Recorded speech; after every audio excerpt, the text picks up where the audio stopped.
The Secure and Trusted Communications Network Reimbursement Program, also known as the RIP and Replace Program, removes dangerous and insecure Chinese-made equipment from our nation's critical telecommunications infrastructure.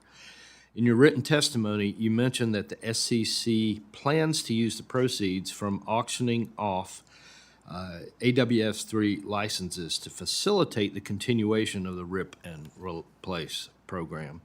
Can you provide an update on the status of funding for the RIP and Replace program and the steps the FCC is taking to secure the necessary funding to continue its implementation? Thank you, Congressman, for the question. The FY25 NDAA gave the FCC a little over $3 billion in an effort to cover the shortfall that we had in the RIP and Replace program.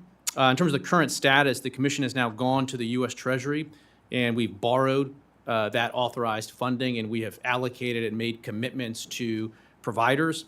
As of December, we had roughly, I believe, 28% of the RIP and Replace work that was done. Again, that was before the shortfall was covered.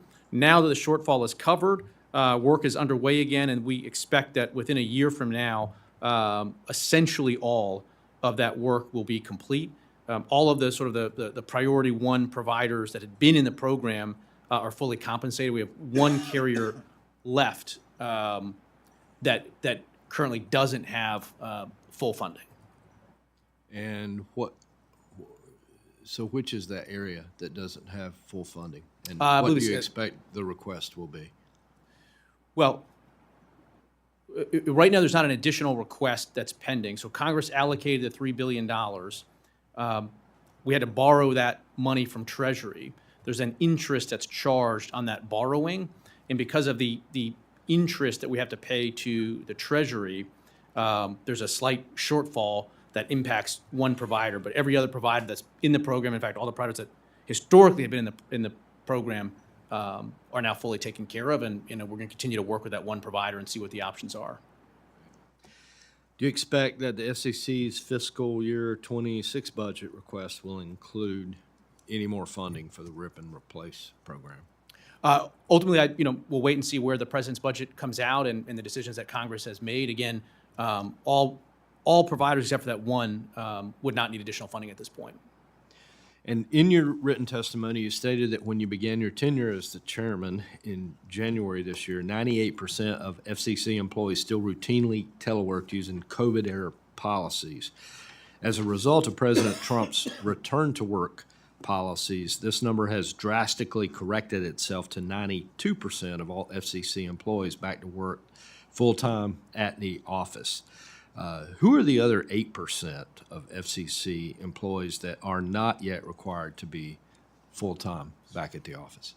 There's some subset of that were people that were hired specifically in remote positions, and that has stayed, that they were never brought in to be DC-based workers. There's some other percentage, I believe, that have reasonable accommodations, but we're continuing to work through all that and work on the numbers. When I started as chair in January 20th, I try to walk, the FCC's 10 stories, I try to walk two floors a day, and when I started, it was like tumbleweeds going through that place.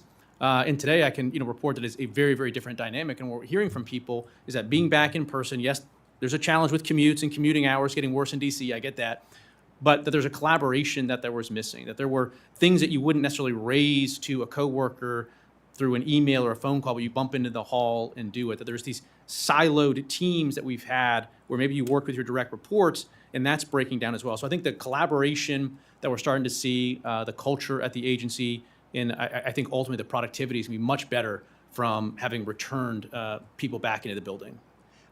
I appreciate you calling that out to this group.